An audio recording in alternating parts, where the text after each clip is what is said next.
Hey guys, welcome back to another episode. So today I want to talk about overcoming low self-esteem.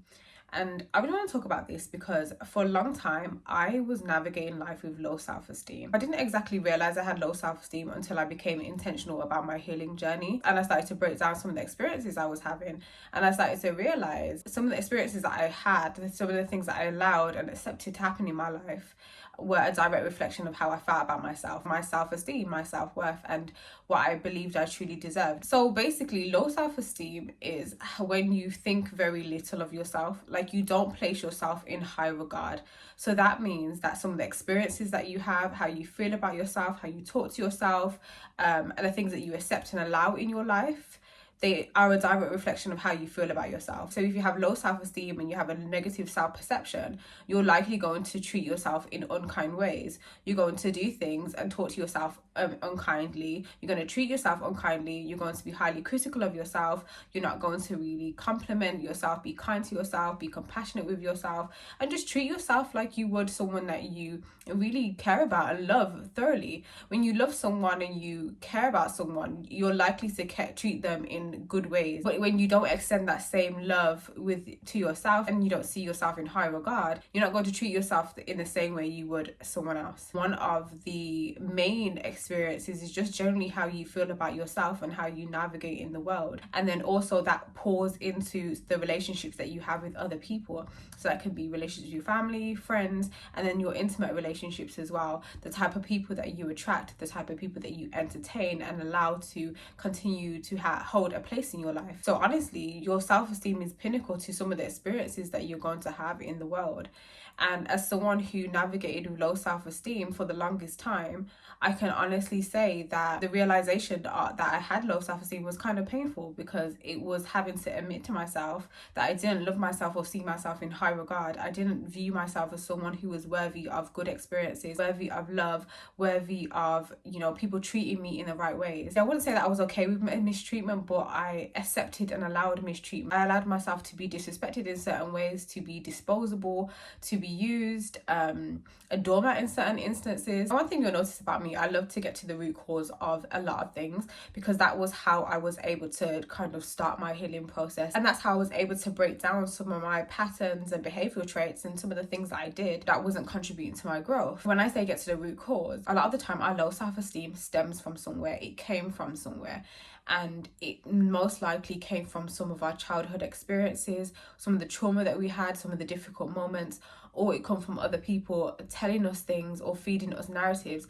that we've now taken on board and are using and navigating life with that narrative. With that being said, when you have low self-esteem, it's essentially your belief that you're fundamentally flawed, like something is wrong with you, like you're not good enough and you're not deserving. And a lot of times when we don't feel like we're deserving of good things and good experiences, we don't invite, attract, or maintain those good things. It's not just about what you attract, but when you have high self-esteem, it's easy for you to identify things that don't actually align with you, that don't work for you, and are not okay for you. Whilst you might feel unsettled or uncomfortable with something or someone, because you have low self-esteem, it's likely that you don't have the confidence to walk away from something or to say no to something that is actually detrimental to you and your well-being. So like I said, a lot of these things stem from childhood. So you might have had an experience in your childhood that was extremely traumatic. You may have been abused in different ways. You might have been spoken to in a certain way that scarred you emotionally and mentally and made you feel like you weren't good enough. You might have had experiences of abuse which were physical and then poured into your emotional well-being and your emotional and mental state, and then again caused you to develop this low self-esteem and this wounded inner child, which you are now feeling like something is wrong with you, like you're not good enough. It's only natural that a child is going to develop low self-esteem when they are not affirmed, when they are not loved correctly, when they are mistreated, when they are abused, especially because you're developing your mind, you're developing your self-esteem, trying to navigate the world, trying to understand certain things. You are a child who's having to rely on adults to kind of guide you through the world until you become an adult yourself, who can now make certain decisions for yourself, who can now navigate the world, and it's your responsibility to look after yourself. yourself. But before then, the responsibility is on the adults in your life. And when you're dealing with emotionally immature adults, abusive adults, when you've had traumatic experiences, when you've dealt with neglect, rejection, criticism, unkindness, just generally in an environment that is not loving and is not conducive to your well-being, it's only natural that you are going to grow up with this wounded sense of self, with this low self-esteem and low confidence in who you are. It's like when you've experienced chaos within your childhood, you become comfortable with that chaos, and then you might find that as an adult, you are now attracting chaotic experiences, chaotic relationships, drama-filled experiences. Like nothing ever seems smooth sailing. Everything just seems all over the place because that's what you're used to. That has been your story for a long time. That has been your experience for a long time. That is something that you were made to feel was normal by people who were supposed to create an environment that was non-chaotic and was loving for you. Now, unfortunately, we all have different stories in our life. Like I had experiences in my childhood that were very traumatic. I had a childhood that was very chaotic and all over the place, which in turn caused me to be a complete control freak, wanting to control absolutely everything in my adulthood. But I also dealt with a lot of criticism. I also dealt with alienation and being made to feel like I wasn't good enough. And so because that was my experience and my story, I then grew up with this core shame, this wounded sense of self. And so when I had experiences where I was being mistreated, some of the experiences were just like bottom barrel experiences that I had. I just kind of felt like it was normal. I kind of felt like that's what I deserved almost. Like something wasn't right with me anyway, so how can I deserve better than this? And then because of that narrative that I fed myself, it meant that I consistently stayed in these toxic situations, toxic relationships, and just allowed the cycle to continue, attracting the same person one after the other, but just in different forms, different shapes and different sizes, but I was still attracting the same thing over and over again. You have to cut the line. You have to break that cycle to be like, okay, when does it end for me? When does it stop? But like I said, it's not easy to do that when you do have low self-esteem, because you're essentially having to reprogram your mind or reprogram and change the narrative and change the story that you had in your head about yourself, about your life, and about what you deserve. Sometimes when you've accepted a lot of things, when you've been walked all over, when you've been disrespected and mistreated, and you've allowed certain things to happen, you might feel like that's what you deserve because you've allowed it. Now, you have to remind yourself that one of the reasons why you allowed a mistreatment is because you were navigating life from a wounded place. When you have low self-esteem, when you have low self-worth, when you have a lack of confidence, a lack of boundaries, when you haven't worked through some of the things that are contributing to your behavior or your actions, of course there's going to be a lot of things that you're going to allow. Of course you're going to have a lack of boundaries. Of course you're going to accept mistreatment. When someone has fed a narrative to you, when someone has told you that you're not good enough, and you've carried that through years and years of your life, and from childhood into adulthood, of course you're going to get into toxic relationships. Of course you're going to maintain and allow these things to happen because you're navigating life from a wounded place. You're navigating life from a place that's unhealed. But you cannot hold yourself to the things that you allowed. You cannot chain yourself to your past. But what you can do is hold yourself accountable for the things that you accepted and allowed. You can say, okay, this is what I did, and you can be truthful and honest with yourself about that. But what you don't continue to do is tell yourself, this is why I don't deserve more, this is why I deserve less, this is why I'm not good enough, this is why I can only get into bad relationships, level up or elevate in my life, or get the things that I want, or experience life in the ways that I want. You don't tell yourself those things. You have to begin to give yourself a different story, to paint yourself a different picture of your life and what you want from life. Easy to fall into that pattern of like thinking that you deserve less because you settled for less in the past, or you did things wrong, or you made multiple mistakes. There's so many things that I've done that I felt very embarrassed and ashamed about, and I've literally wallowed in self-pity. It's not even so much what other people have done to me. A lot of it is what I've done to myself. So it's like you can also fall into that trap where it's like, oh, why are these people doing this to me? Why are these people doing that to me? But you also have to think about what you're doing to yourself, because regardless of what people do to you, you are still responsible for yourself. You are still responsible for the things that you allow to happen in your life or allow to continue in your life, right? But again, You don't have to be angry at yourself and hold yourself hostage to who you once were. When people have mistreated you, like especially in childhood, let's talk about our parents, right? So when you've experienced mistreatment from your parent, sometimes they're projecting onto you how they feel about themselves. One thing about intimate relationships, whether that's family or just love relationships, a lot of the times you experience mistreatment by the people that you love or are supposed to love you, people who are responsible for you, like your parents or your partner. I feel like that's where the deep emotional wounds come in, because we feel confused by the mistreatment that we feel from the people that we love or are supposed to love us. Then start to confuse love and mistreatment, love and abuse, and we start to think that these things can coexist. And because we love these people, or because we see that, you know, our parents, for example, that they're doing other things like putting a roof over our head, or they're doing other things for us that is reflective of what love is supposed to be, or we're in intimate relationships and that person has good moments and I'm completely in love with them, or how they got you was by treating you a certain way, and then now they've done a complete 360 and now they're mistreating you. We start to get confused, and it's easy to personalize those things and personalize that mistreatment and turn it inward to yourself, and then start to feel like, oh, maybe it's a me thing then, because this person has a capability of being kind to me. This person, I've seen it, I've experienced it. This person does this for me. This person puts a roof over my head. This person pays the bills. This person loves me sometimes, and then other times they treat me a certain way. And then that's where low self-esteem breeds and starts, because what someone is projecting onto you or how someone is treating you, you turn that inward. So instead of you saying like, oh, that's a you thing and it's not a reflection of who I am, you start to beat yourself up and tell yourself, oh, it must be in me, it must be something to do with me, which is why I'm not getting what I want, which is why these people are mistreating me, why these people aren't giving me love. But you have to understand that these people are also projecting how they feel within themselves. These people are treating you in ways in which they feel about themselves and are treating themselves, or it might just be what they are used to. So for example, when it comes to our parents, they learned a certain behavior. There's a learned behavior in which they are now pouring onto you. Learned behavior that they gained from their parents, being mistreated from their parents, coming from a background of family that were strict and unkind and didn't give them any grace or compassion. And then when they have children themselves, instead of doing the unlearning that they need, instead of learning new ways of being, new ways of parenting, there's other cultural aspects, of course, they then pour that onto you. The same things that hurt them, the same things that made their life difficult, the same things that created low self-esteem for them and within themselves, they now put onto you, because it's learned behavior.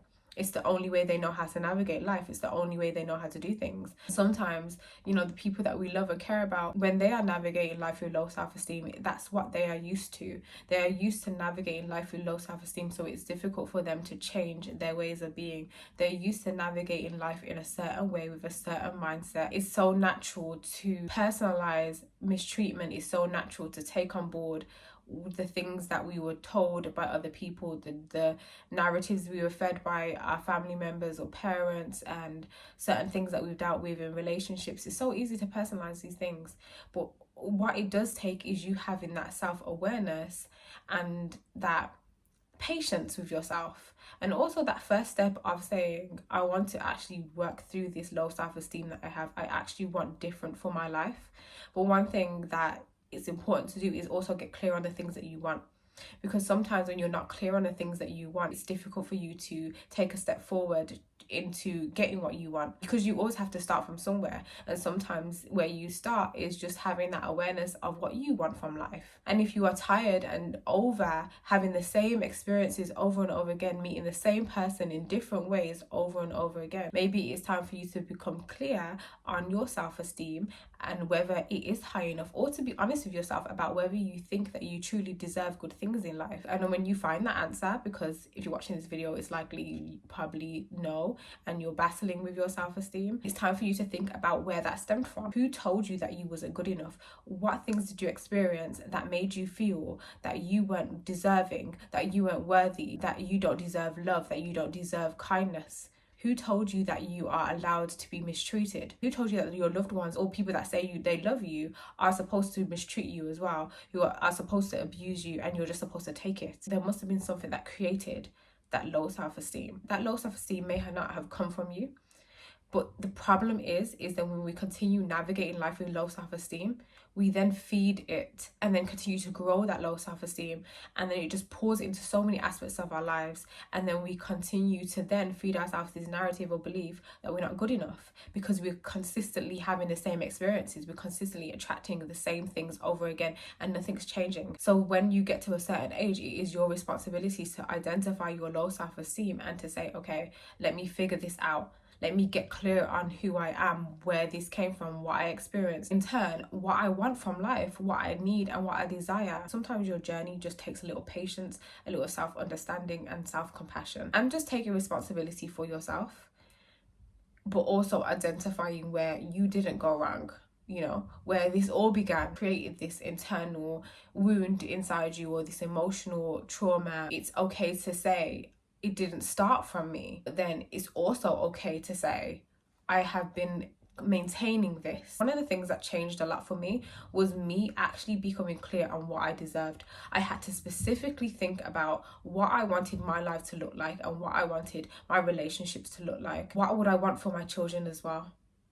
What would I want for my loved ones? What would I want for the people that I care about, or the people who have shown that they're good for me and have shown up for me? I had to think about those things. I had to really get clear on what I felt like I deserved and what I felt like I didn't deserve. And I had to write that down on paper. I had to dissect a lot of the experiences I went through as an adult and connected the dots in terms of linking them to some of the experiences I had as a child or some of the things that I was told as a child, and kind of started to see similarities or even differences in my experiences. And then it started to become clear to me, like, oh, okay, this is why I thought this was normal. This is why I thought that was okay to do. That's why I responded like this, because I had this experience or I saw this and I thought this was normal.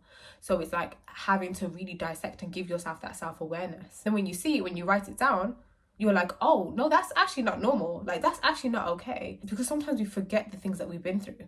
Sometimes we forget the things that weren't normal and weren't okay. So you have to remember those things. You really have to get clear on those things, because sometimes when you remember stuff is when you're like, no, I'm not going to do this again. So going forward in your life, when you want things to happen differently, remember the things that happened in your life that were traumatic, that were painful, that hurt you, that damaged your sense of self, that lowered your self-esteem. Remember those things going forward so that you can do something differently, so that you can say, oh no, this looks familiar, this feels too familiar. Example, when you have certain experiences in relationships, when you meet someone else, if something feels even a little bit familiar, you can say, oh no, I remember that this wasn't okay for me, and I'm not going to keep this up. I'm not going to allow this to continue. I'm not going to do this again. Remember these things. Don't try to push it away or try to forget it.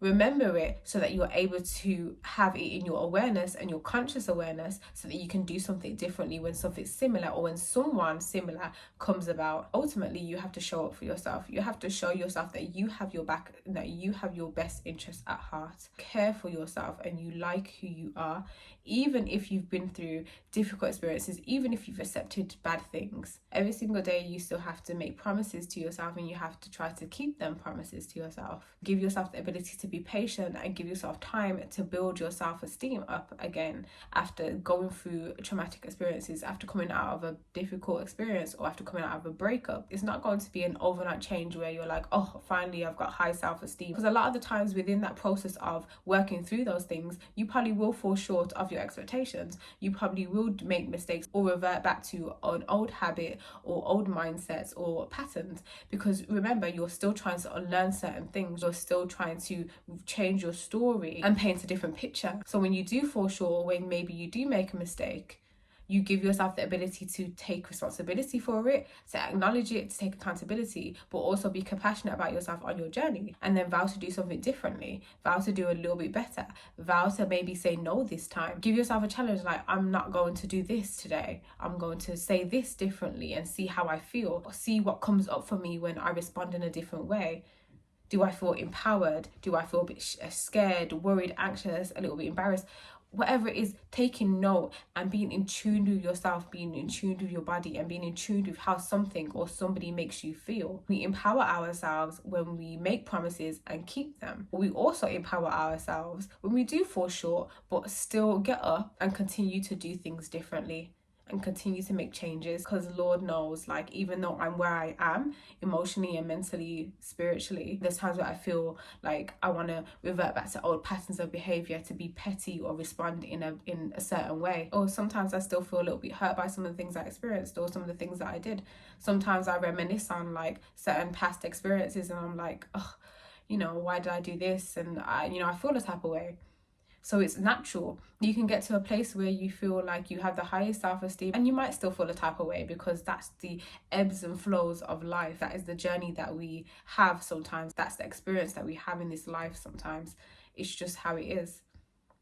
But it's always something that can be worked through. So yes, make sure that you pay attention to who you are, your body, your physical sensations, being aware of some of the experiences and where things came from, and keeping promises to yourself and showing up for yourself every single day, even in the smallest ways. You will begin to create that foundation of high self-esteem, of self-worth, self-love. You'll begin to change that self-perception of how you perceive yourself and the ways you view yourself.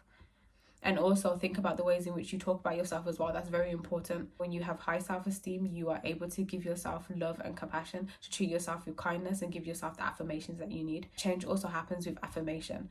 That when you want to make a change, you also have to create an environment of affirmation and kindness. So also remember to create that environment within yourself where you are kind, nurturing and compassionate with yourself, and you are able to give yourself the affirmation you need on your journey going forward. I hope you guys found this video valuable. If you have any questions on self-esteem, please let me know. My book will be coming out shortly, so please stay tuned for that. I will announce it once it's out. And if you want to book a coaching session with me, please click the link in my description. If you want to work through your self-esteem with me, we can do that. Absolutely. Thank you for listening to another episode, and I will see you in my next episode.